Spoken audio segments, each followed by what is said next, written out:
تو دنیا میں خوش صرف دو لوگ رہتے ہیں، اللہ پہ توکل کریں، دنیا کو مسافر خانہ سمجھیں، اور جتنا ہے سمجھیں میرے لیے یہ بہت زیادہ، ضرورت مجھے اس کی بھی نہیں، 2 وقت کی روٹی مل جائے۔ آج کل پتہ ہے لوگ بچوں کے لیے بڑے پریشان ہیں۔ ایک دیندار صاحب تھے، ایک دن بڑی نیک پرہیزگار، چہرے پہ نور وور، ٹوپی داڑھی، مجھے کہنے لگے حضرت میری فیکٹری کا پتہ نہیں مجھے ڈر لگا رہتا ہے کچھ ہو نہ جائے۔ میں نے کہا تم دیندار نہیں ہو۔ پھر ایک دن میرے پاس آیا، کہہ رہے میرے 3 بچے ہو گئے، پرانا قصہ ہو گیا، اب کسی کو نہیں پتا چلے گا کس کی بات کر رہا ہوں، 4تھا بچہ ہو رہا ہے، اب مجھے ڈر ہے کہ یار اب پہلے ہی مہنگائی کا دور ہے، پریگننسی ہو گئی ہے بیگم کو، اتنی مہنگائی ہے مفتی صاحب، اب میرے بیان بھی سنتا، پابندی سے سنتا تھا، تو مجھے خیال ہوا خدا کے بندے مرغے پھوڑتا ہے تو صبح و شام، یوں کہہ دیتا میری بیوی کی صحت اچھی نہیں ہے یا مجھے بچے پسند ہی نہیں ہیں، ہوتا ہے بعض لوگوں کی فطرت نہیں پسند ہوتے بچے، یوں کہہ دیتا، یہ تو نہ کہتا کہ میں کھلاؤں گا کہاں سے۔ اتنا مجھے غصہ آیا نا، یہ داڑھی تجھ پہ سوٹ نہیں کرتی، اللہ کو کیا منہ دکھائے گا، اتنا چھوٹا دل، اس کا مطلب یہ داڑھی آپ کی کلچر کی بیس پر ہے، جو اللہ کو مانتا ہے تو کتنی بڑی حقیقت، بچہ پیدا ہوتا ہی اللہ ماں کی چھاتیوں میں دودھ پیدا کر دیتا ہے، وہ غافل ہوگا۔ اور اتنا غصہ آیا، میں نے کہا یار یہ کیسی باتیں کر رہے ہیں، میرے دلائل سے میں جواب نہیں دیتا، میں نے کہا بھائی جاؤ یار نہیں کرو، گرا دو اس کو، اللہ خود ہی وہ بچہ قیامت کے دن حساب ہوگا۔ میں نے کہا واقعی تم قحط سے مر جاؤ گے، 4تھا ہو گیا نا تو روٹی کھانے کو نہیں ملے گی۔ میں نے کہا شادی ہی آپ نے غلط کی تھی، اس مہنگائی کے دور میں تو شادی اور ایک کیوں پیدا کی ہے؟ پھر میں الٹے جوابات دیتا ہوں، پھر لوگ کہتے ہیں یہ تو خود 8 بچوں کی ترغیب دیتے ہیں، اب ان کو کیا ہو گیا؟ تو میں نے کہا آپ کا جو پہلا پیدا ہوا تھا نا وہ غلط ہوا تھا، اتنی مہنگائی میں اس کو پیدا کر کے ظلم کیا تم نے اس کے اوپر، اور آپ کا اپنا پیدا ہونا ہی غلط تھا، کیونکہ فیکٹری کو کبھی بھی آگ لگ سکتی ہے۔ آپ کے ابا نے آپ کے لیے فیکٹری چھوڑی اور پاکستان میں فائر بریگیڈ کا سسٹم نہیں چھوڑا انہوں نے، یا تو فیکٹری چھوڑ کے جاتے اور فائر بریگیڈ کا سسٹم بھی چھوڑ کے جاتے اور پھر تمام حفاظتی ٹیکے بھی لگا کے جاتے، اور جو بیماریاں 10 سال بعد آنے والی ہیں ان کی ریسرچ کرتے، ان کے بھی پہلے سے ٹیکے ٹھوک کے جاتے، یہ تمام طرف سے جب امن سکون، بلکہ سیدھا سیدھا کہتے جب حضرت عیسیٰ علیہ السلام آ جاتے اس کے بعد پھر اولاد پیدا کرنی چاہیے تھی، ورنہ بھائی ٹرک کے نیچے بھی آ سکتا ہے بچہ، کیا خیال ہے بھائی؟ بچہ پیدا ہو گیا، خدا نخواستہ ٹرک کے نیچے آ گیا، ڈاکو نے مار دیا، یہ جتنے ڈاکو نے مارے ہیں تو پیدا ہوئے ہوئے بچوں کو تو مارا ہے جو بڑے ہو گئے تھے۔ تو ان خطرات کی بیس پہ بھائی ایک بچہ بھی نہیں ہونا چاہیے، بلکہ میں نے کہا بہتر یہی ہے کہ اپنے آپ کو بھی گولی مار کے ہلاک کر لو، کیونکہ آئندہ حالات کا کچھ پتا نہیں ہے، کچھ پتا نہیں ہے کہ آئندہ کیا ہو جائے گا، آئندہ ڈرے ہوئے بیٹھے ہوئے تو یہ پاگلوں کا ایک قسم ہے اور یہ بے دینی کا نتیجہ ہے۔ خدا کی قسم دنیا میں خوش صرف وہی رہ سکتا ہے جو اللہ پہ توکل کرے کہ کھلانے والا پلانے والا وہ، اور دنیا مسافر خانہ ایسی کی تیسی۔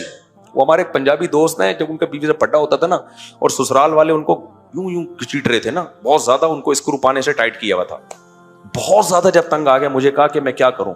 میں نے کہا آپ اپنے سسرال کو کہو ایسی کی تیسی، جو مجھے سمجھ میں آئے گا میں وہ کروں گا۔ انہوں نے کہا مفتی صاحب آپ کراچی کے بہت معصوم ہو، ہمارے یہاں یہ ایسی کی تیسی سے کوئی فرق۔ پنجاب میں ایک خاص علاقے کی گالیاں بڑی مشہور ہیں، میں اس علاقے کا نام نہیں لے رہا، کسی شہر والوں کو بدنام نہیں کرنا ہے۔ انہوں نے کہا ہمارے علاقے میں یہ جو آپ بڑے کانفیڈنٹلی کہتے ہو نا کہ ایسی کی تیسی، اس سے آپ سمجھتے ہو ہمارا حوصلہ بڑھ جاتا ہے اور ہم سسرال میں کہیں گے ایسی کی تیسی تو ان کو ایسا لگے گا جس کسی نے کھجایا تھوڑا سا۔ کہہ رہے ہیں ہمارے ہاں اتنی موٹی بھاری بھرکم وزنی فحش گالی دینے سے تھوڑا سا فرق پڑتا ہے سامنے والے پہ، اس کو ایسا لگتا ہے کہ داماد نے کچھ شاید تھوڑی سی انسلٹ کی ہے، کہہ رہے ہیں ایسی کی تیسی، وہ ہنسیں گے، وہ کوئی کام کرنا شاید شادی وادی کرنا چاہ رہے ہو تو میں نے کہا ایسی کی تیسی، وہ کیوں ہنسیں گے یار، بس اتنی سی بات ہو گئی ایسی کی تیسی، تو کہ یہ ہمارا کلچر نہیں ہے، ہمارے ہاں یہ ایسی کی تیسی کوئی گالی، تو میں شرمندہ ہو گیا، میں نے کہا ہم تو اتنے عرصے سے لوگوں کو ایسی کی تیسی سکھا رہے ہیں۔ تو دنیا میں خوش صرف 2 لوگ رہتے ہیں، اللہ پہ توکل کریں، دنیا کو مسافر خانہ سمجھیں، اور جتنا ہے سمجھیں میرے لیے یہ بہت زیادہ، ضرورت مجھے اس کی بھی نہیں، 2 وقت کی روٹی مل جائے۔ آج کل پتہ ہے لوگ بچوں کے لیے بڑے پریشان ہیں، میرے پاس آتے ہیں، میرے بچے ہیں ایکچولی میں بہت فیوچر کے بارے میں بہت ٹینشن. میں کہتا ہوں تمہارے سالے 2 بچے ہیں کی وجہ سے اتنے ٹینشن میں, تمہیں اتنے ملتے جتنے مجھے ملے ہیں, تم تو مر چکے ہوتے اب تک. کہہ رہے ہیں آپ کیا سوچتے ہیں؟ میں کہتا ہوں میں پتہ کیا سوچتا ہوں, میرے بچے ماشاءاللہ نیک بن گئے, کتنی اچھی بات. فیوچر کے بارے میں کیا سوچتا ہوں, بھائی بن جائیں گے تو ہو سکتا ہے کوئی چارٹرڈ اکاؤنٹنٹ بن جائے, نہیں تو ٹماٹر بیچے گا. کیا کرے گا؟ ٹماٹر کا ٹھیلا. الحمدللہ کہیں بھی نہیں گیا. کہتے ہیں کیا مفتی صاحب آپ کے بچے ٹماٹر بیچیں گے؟ تو میں نے کہا بھائی اگر کچھ کر لیں گے تو نہیں بیچے ٹماٹر, نہیں کرتے تو کیا بیچو, ٹماٹر بیچو, اس میں کیا ہے؟ آپ راضی ہو جائیں گے ٹماٹر بیچیں؟ میں نے کہا جب خود ٹماٹر بیچنے پر اس کو بےزتی محسوس نہیں ہو رہی تو اس کی ٹینشن میں کیوں لوں؟ بھائی تو نے کچھ کرنا ہے تو کر لے, نہیں کرنا ہے تو تیرا عذاب میں کیوں مسلط کروں اپنے اوپر؟ خام خواہ کی ٹینشنیں کیوں پالی ہوئی ہیں تم لوگوں نے اپنے اوپر؟ دیکھو یہ میرا بھانجا بیٹھا ہوا ہے واسطے جو قرآن پڑھا رہا ہے, یہ کیا ہوا انٹر میں نمبر بہت کم ہے, فیل ہو گیا تھا. رافع تھا وہ, اس کا بڑا بھائی, انٹر میں فیل ہو گیا. یہ کہہ رہے میری بےزتی اسی کی واقعہ ہے وہ. خیر تو اس کا بڑا بھائی فیل ہو گیا انٹر میں. ابا کو آ کے بتایا گیا بھائی آپ کا بیٹا فیل ہو گیا. اس کے جو ابا نے میرے بہنوں ہی ہیں, بچپن کے دوست بھی ہیں, حضرت سے تعلق تھا. تو اس نے کہا کوئی بات نہیں, آخرت کے امتحان میں فیل نہیں ہونا, کوئی بات نہیں, ٹینشن ہی نہیں لی. صحیح ہے نا, ابھی بھی پڑھ رہا ہے ماشاءاللہ. تو یہ مسافر یہ جو ٹینشن لے رہے ہوتے ہیں نا بچوں کی, کہتے ہیں ہمیں بچوں کی تربیت کی فکر ہے. بھائی تربیت کی نہیں ہوتی آپ کو, آپ کے دل میں دنیا کی محبت ہے. آپ کہہ رہے ہیں کم بخت آپریشن سے پیدا ہوا تھا, اس وقت اتنا خرچہ ہوا, اسکولوں کی اتنی فیسیں, اب کماؤ پوت بنے گا تو. کیا بنے گا؟ تبھی اگر غیب سے پتہ چل جائے نا کہ انٹر فیل ہوگا لیکن کمائے گا 1 کروڑ, ماں باپ کہیں گے 20 دفعہ فیل ہو جا تو, ہمیں روکھڑا چاہیے. جیسے ایک ابا کے 4 بچے تھے, تعارف کروایا, یہ ڈاکٹر ہے, یہ انجینئر ہے, یہ پروفیسر ہے, یہ کیا ہے, یہ چور ہے. کہا اس کو رکھا ہوا کیوں؟ کہتے کماتا صرف یہی ہے. تو ماں باپ لیبل تربیت کا لگا رہے ہوتے ہیں, اصل میں تربیت مقصد نہیں ہوتی. کمانے سے تعلیم یافتہ بنانا مقصد نہیں ہوتا, اصل مقصد ہوتا ہے روکھڑا. تو ہمارا جب مقصد روکھڑا ہے ہی نہیں, ہم نے کمانے کے لیے پیدا ہی نہیں کیا, ہم نے پیدا اس لیے کیا کہ بھائی اللہ کی مخلوق ہے, اللہ چاہتا ہے ایمان والوں کے گھر میں مخلوق پیدا ہو. تو جب اللہ کے لیے کیا ہے تو بھائی کما لے تو بھی ٹھیک ہے, نہیں کمائے تو مرے گا نا, میں تھوڑی مروں گا تیرے نہ کمانے سے. اور جب یہ فلسفہ آپ بچوں کو دو گے نا تو اس کا باپ بھی کمائے گا. دیکھنا پھر بچہ پتہ ہے کیوں نہیں پڑھ رہا ہوتا, وہ سمجھتا ہے میرے پڑھنے سے فائدہ کس کو ہو رہا ہے, ابا کو, وہ پڑھ ہی نہیں رہا. جب اس کو پتہ چل جائے گا کہ میرے پڑھنے کا مجھے ہی فائدہ ہے, نہیں پڑھوں گا تو مجھے ہی نقصان ہے, تو پھر پڑھے گا. نہیں پڑھے گا تو اٹھائے نقصان.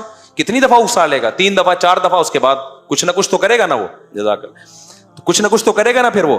تو ان چیزوں کی زیادہ ٹینشن, ہاں ہمیں بچوں کی دینی تربیت کی فکر ہوتی ہے, کماؤ پوت کی فکر کرنی چاہیے لیکن مسلط نہیں کرو. دینی ہوتی ہے کہ کہیں غلط سمت میں تو نہیں جا رہے, اس میں ہم چپیڑ بھی دیتے ہیں ان کو. مجھے نہیں یاد کبھی بچے کے اسکول کی چھٹی پہ مارا ہوں میں نے.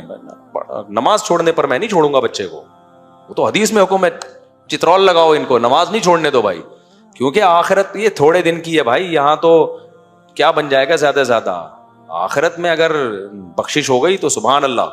اور تربیت کی فکر کرو, تعلیم کی بھی کرو, لیکن مسلط اپنی کھوپڑی پہ نہیں کرو. اور مسلط کرنے سے وہ پڑھے گا بھی نہیں. میں نے کبھی نہیں دیکھا جو ماں باپ بچوں کی ٹینشن لیتے ہوں تو بچے بھی ماں باپ کی ٹینشن میں لے رہے ہوں. بچہ کبھی بھی کسی کی ٹینشن, کبھی ایسا نہیں ہوگا آپ بیٹھے ہوئے یار ٹینشن میں, بچہ پڑھ نہیں رہا, بچے نے دیکھا ابا ٹینشن میں ہے, بچے کے آنسو نکلے, کتاب لے کے بیٹھ جائے. میں نے اس کائنات میں پاکستان میں کم از کم ایسا بچہ آج تک نہیں دیکھا. سمجھ رہے ہو, اتنے نیک بچے مارکیٹ میں کیا چل رہے ہیں, شارٹ. وہ کہے گا ابا ٹینشن کیوں لے رہے ہو, ابا بیٹا تو پڑھ نہیں رہا ہے. پھر ادھر سے نکل جائے گا, دوسرے دروازے سے نکل کے باہر چلے گا, کہے گا شاید تھوڑی دیر میں ابا کا موڈ صحیح ہو جائے. تو آپ کے زور زبردستی سے کوئی نہیں پڑھتا. ہم بھی نہیں پڑھے, ہم نے چترول کھائے ہیں, ہنٹر سے مارے کھائی ہیں, لیکن پھر بھی نہیں پڑھے. جب پڑھنے پر آئے تو اپنی مرضی سے بہت پڑھ گئے. تو زبردستی نہیں ہوتے یہ کام. اور سب سے بڑی بات, دنیا کو مزین کر دیا ہے نا شیطان نے. تو اس کی وجہ سے ٹینشن مارکیٹ میں کیا کر رہی ہیں, چل رہی ہیں بہت زیادہ. تو بس یہ جلدی ختم کرتا ہوں. اللہ کہتے ہیں, شیطان نے کہا والا اغوینہم اجمعین, دنیا کو اٹریکٹیو بنا کے سب کا بیڑا غرق کروں گا میں. شیطان کے الفاظ دیکھو, آگے کہہ رہا ہے الا عبادک منہم المخلصین, ہاں مجھے پتا ہے تیرے کچھ نیک بندے ہوں گے جو میرے قابو میں نہیں آئیں گے. اللہ نے فرمایا میرے جو نیک بندے ہوں گے نا, لیس لک علیہم سلطان, تیرا ان پر روب نہیں چلے گا, زور نہیں چلے گا تیرا ان پر, کچھ بندے بچے رہیں گے تجھ سے. پھر اللہ نے کیا فرمایا کہ جو تجھے فالو کریں گے, میں نے بھی فیصلہ کیا ہے ان کو جہنم میں ڈالوں گا. ٹھیک ہے, تو جتنوں کو ڈال سکتا ہے نا جہنم میں لے جا, تو میں بھی نہیں چھوڑوں گا. اس بیس پہ چھوڑوں گا نہیں کہ تجھے فالو کیا انہوں نے, نا نا نا. پھر آگے اللہ نے فرمایا ان المتقین, لیکن جو تیری دعوت پر لبیک نہیں کہیں گے اور بچ جائیں گے, ان کے ساتھ کیا ہوگا, فی جنات, ان کا درجہ اور بلند ہو جائے گا, کیونکہ شیطان ان کو کھینچ رہا تھا اور وہ دنیا کی طرف مائل نہیں ہوئے. ان کے لیے باغات ہیں, وعیون, اور چشمے ہیں, ادخلوها بسلام آمنین, ان سے کہا جائے گا سلامتی کے ساتھ اس جنت میں داخل ہو جاؤ. اور بہت اہم آیت, وَنَزَعْنَا مَا فِي صُدُورِهِم مِّن غِلٍّ, ان کے دلوں میں اگر کوئی نفرت, لڑائی, بغض ہوگا, ہم وہ جنت میں نکال لیں گے. اخواناً علی سرر متقابلین, تختوں پہ بیٹھے ہوں گے بھائی بھائی بن کے. اس سے پتہ چلتا ہے کہ دنیا میں بھی دو جنتی ایسے ہو سکتے ہیں جن کے دلوں میں آپس میں بغض ہو. بعض دفعہ بغض کی بیس ٹھیک نہیں ہوتی, وہ بغض حرام ہے, ناجائز ہے, سمجھتے ہو, جیسے دنیا کی بیس پہ بغض رکھا ہوا ہے. بعض دفعہ بغض کی بنیاد ٹھیک ہوتی ہے, اس وجہ سے اللہ دونوں کو جنت میں لے کے جائے گا. حالانکہ دونوں ایک دوسرے سے کیا کرتے تھے, نفرت, لیکن جس بیس پہ نفرت کرتے تھے وہ اجتہادی تھی, اس میں رائے میں غلطی ہو سکتی ہے. اس کے باوجود اللہ دونوں کو کہاں لے کے جائے گا, جنت میں. تبھی حضرت علی اور معاویہ رضی اللہ تعالیٰ عنہ کی جو لڑائی ہوئی ہے نا, اس میں حضرت علی سے روایت ملتی ہے کہ ہمارا شمار ان لوگوں میں ہے کہ وَنَزَعْنَا مَا فِي صُدُورِهِم مِّن غِلٍّ, کہ اللہ ہمارے اس دل میں جو غل آ گیا ہے اس کو کیا کر دے گا, ختم. اس کے اولین مصداق صحابہ ہیں, کیونکہ ان کا جو بغض یا نفرت تھی وہ دنیاوی ہوس کی بیس پہ نہیں, بلکہ وہ سیاسی اختلاف کی بیس پر, جس کو میں پچھلے بیان میں تفصیل سے بتا چکا ہوں. یہ لمبا رکوع ہے اور وقت بھی کافی زیادہ ہو گیا ہے, تو انشاءاللہ پھر آگے اس میں جو ہے نا اللہ نے واقعہ بیان کیا. یہ جو واقعہ ہے نا آگے پھر لوط علیہ السلام کا واقعہ اور ابراہیم علیہ السلام کا واقعہ, وہ ہم انشاءاللہ کل دیکھیں گے اس کو. شیطان کے واقعے میں جو ہمیں سبق ملتا ہے نا آدم علیہ السلام اور شیطان کے واقعے میں, اس کو میں 2 لفظوں میں بس بیان کر کے بات ختم کرتا ہوں. دیکھو اس واقعے میں ہمیں بڑا سبق کیا ملتا ہے کہ 3 کیٹیگری کے لوگ آئے ہمارے سامنے, ایک آدم, ایک فرشتے اور ایک شیطان, یعنی جن. فرشتے سے کیا ہوا, فرشتوں کو اللہ نے بتایا کہ گارے سے مخلوق پیدا کر رہا ہوں, سجدہ کر لو. فرشتوں کو لاجک سمجھ میں نہیں آئی, نہ انہوں نے لاجک پوچھی, بغیر کہے ٹھا کر کے سجدہ کر لیا. نافرمانی کا کوئی تصور تھا ہی نہیں. ہم لوگ انسان ہیں یا فرشتے ہیں یا انسان ہیں, انسان ہیں. اس کا مطلب ہم سے یہ امیدیں نہیں لگائی جا سکتی کہ جہاں حکم آیا سارے احکام ٹھا کر کے ہم ٹھک ٹھک ٹھک ٹھک فالو کرتے ہوئے چلے. اللہ نے کہا نظر کی حفاظت. بچپن میں پہلی دفعہ جب یہ آیت سنی تو اس کے بعد سے لے کر آج تک کسی انٹی کی طرف نظر نہیں اٹھی. اتنے نیک, کھمبے سے ٹکرا گئے مگر کسی خاتون کو نہیں دیکھا, کیونکہ ہم فرشتے بولو نہیں. دوسری طرف شیطان تھا, شیطان کو کہا سجدہ کرو, اتنا ڈھیٹ, یعنی وہ 180 ڈگری پہ دوسری طرف نافرمانی میں, فرشتے فرما برداری میں 180 ڈگری پہ ادھر, لاجک واجک پوچھی نہیں, دھاڑ کر کے سردے میں گر گئے. دوسری 180 ڈگری پہ کون تھا, شیطان. اس کو کہا سجدہ کرو, اس نے یہ نہیں کہا نہیں کروں گا. لم اکن, اٹ ازنٹ پاسبل. یہ پورا ترجمہ جو اس کے بنے گا نا, لم لا اسجدو نہیں کہا, لا اسجدو کا مطلب ہے سجدہ نہیں کروں گا. لم اکل لاسجدا کا مطلب ہے it isn't possible to do this for me. یہ میں نے کہا تھا نا تھوڑی تھوڑی مجھے بھی آتی ہے, وہ بھی ثبوت ہو گیا. یہ میرے لیے پاسبل ہے ہی نہیں, یہ مطلب بنتا ہے اس کا. لم اکن, ایسا ہو ہی نہیں سکتا کہ میں ایسا ہوں ہی نہیں. یہ دوسری طرف 180 ڈگری پہ ہے کہ نہیں ہے؟ پھر اللہ نے جب ڈانٹ کے نکالا دفع ہو جائے یہاں سے, تو بھی کھوپڑی میں بات نہیں ہے, اور اڑ گیا, اور زیادہ کیا ہو گیا, اڑ گیا. بھائی اب تو میں ان کو بھی گمراہ کروں گا, میں تو جاؤں گا ان کو بھی جہنم میں لے کے جاؤں گا. یہ دوسری 180 ڈگری ہے. بیچ میں تھے آدم علیہ السلام, ان کی, ہم لوگ شیطان بھی نہیں ہے. کیا خیال ہے کہ جو اللہ کہہ رہے ہیں الٹا چلنا شروع ہو جائے؟ ہر کام الٹا بھی نہیں کر رہے ہیں نا ہم لوگ. کیا خیال ہے بھائی, کچھ سیدھا بھی کر رہے ہیں, کچھ الٹا بھی کر رہے ہیں. تیسرے ہیں آدم علیہ السلام جو ہمارے والد ہیں. ان کی نیچر کیا تھی؟ ان سے اللہ نے کہا کہ اے آدم یہ تیرے لیے جنت ہے, لا تقربا هذه الشجرہ, اس درخت کے قریب مت جانا, فتکونا من الظالمین, آپ ظالمین میں سے ہو جاؤ گے. شیطان نے آ کے ورغلانا شروع کیا, مزین کیا اس درخت کو, اتنا اٹریکٹیو درخت, اتنا خوبصورت, کچھ تو وجہ ہوگی جو اللہ نے روکا ہے. بلا وجہ تو اللہ بھی نہیں روکتا نا. اصل میں اس لیے روکا ہوا ہے, یہ واحد درخت ہے جسے کھاؤ گے تو موت ختم ہو جائے گی, ہمیشہ جنت میں ہی رہو گے. تو اتنی خوبصورت ہم جب بحیرہ ڈاؤن سے اتنا متاثر ہوتے ہیں تو آدم علیہ السلام جنت سے کتنا متاثر ہوئے ہوں گے؟ کیا خیال ہے؟ تو ڈر تو لگا ہوگا نا اللہ جنت سے نکال نہ دے. شیطان نے کہا اللہ نے جو کہا ہے نا یہ درخت نہیں کھانا, اصل میں ایکچولی یہ کہا ہی اس لیے ہے کہ یہ کھاؤ گے تو نکلنے کا آپشن ختم. تو اللہ میاں نے پہلے سے ہی کہا کہ بھئی یہ آپشن ختم نہیں کرنا ان کے لیے.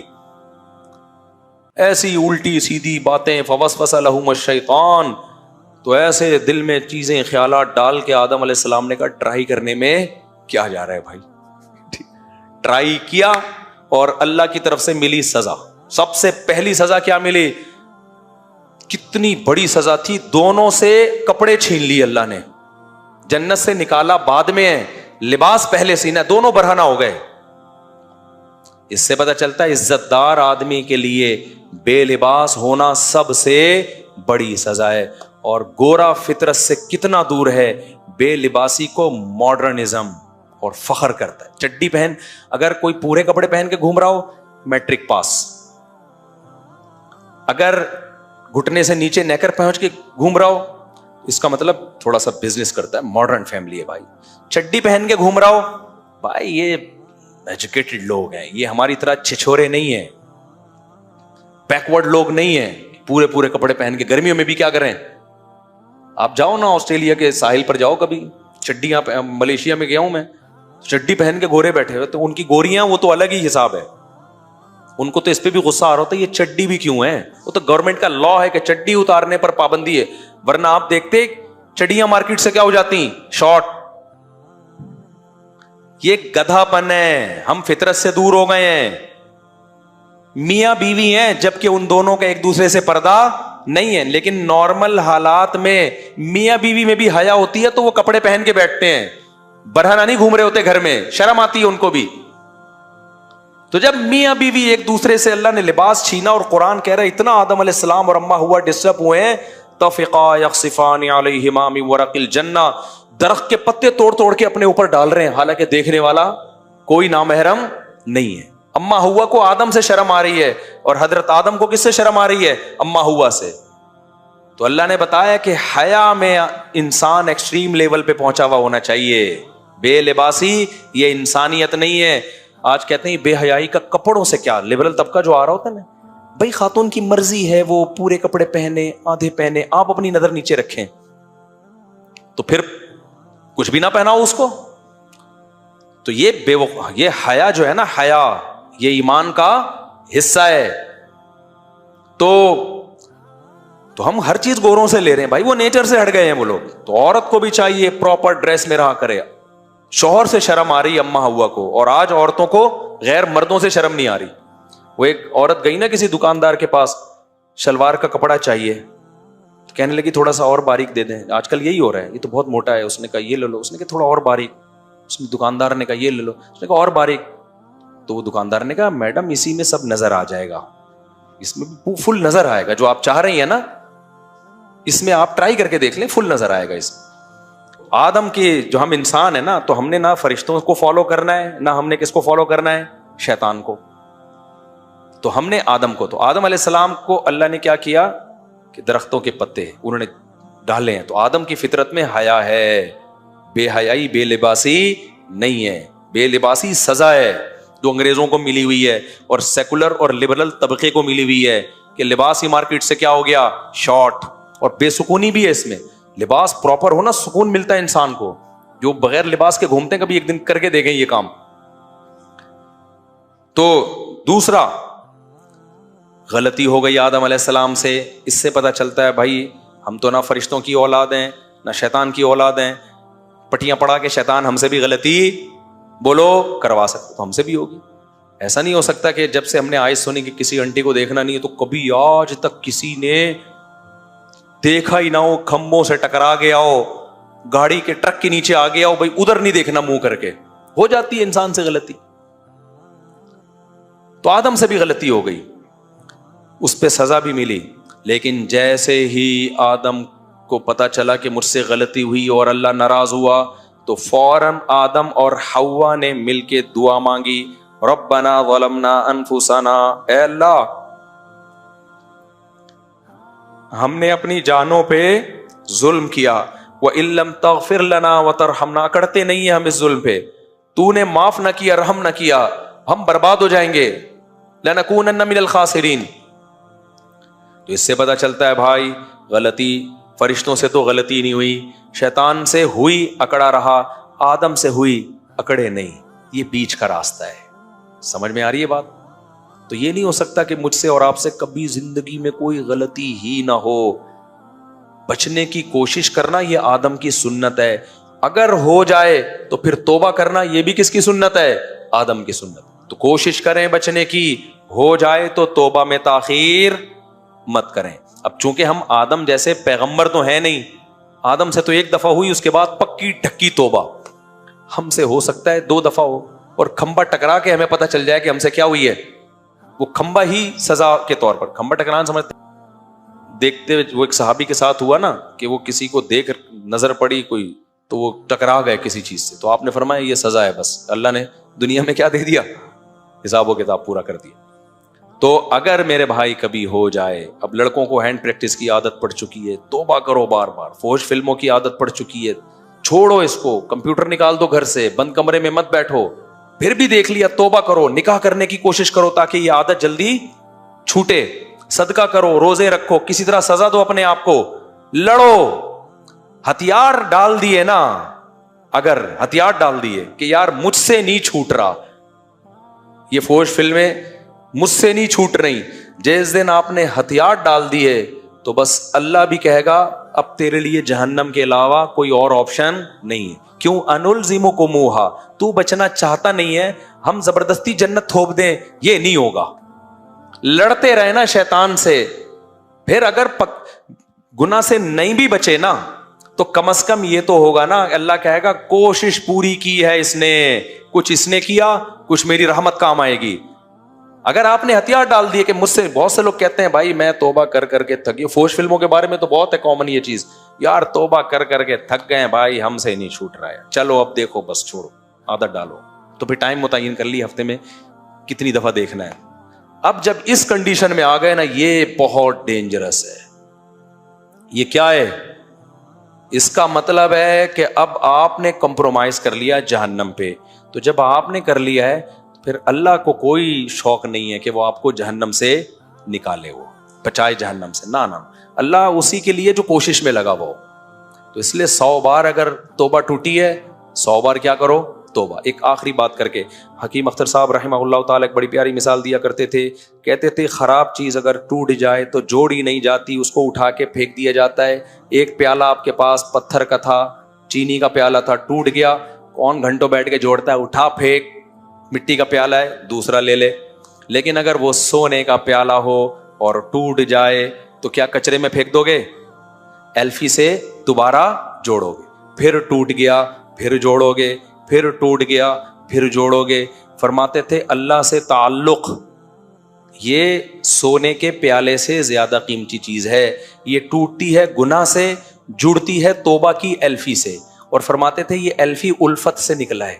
سمجھ رہے ہیں نا, یہ ایلفی کہاں سے نکلا ہے؟ الفت. تو الفت محبت نا, اللہ سے کی نافرمانی کی تو اللہ سے نفرت, ایک قسم کی نفرت ہی ہے یہ. تو الفت کیسے ہوگی؟ توبہ سے. تو وہ توبہ کی الفی سے یہ تعلق کیا ہوگا؟ دوبارہ جوڑا جائے گا. تو اللہ سے تعلق گناہ کر کر کے بار بار ٹوٹ رہا ہے, تو یہ تعلق اگر کم درجے کی چیز ہے, کچرے میں پھینکنے کی چیز ہے, تو پھینک دو.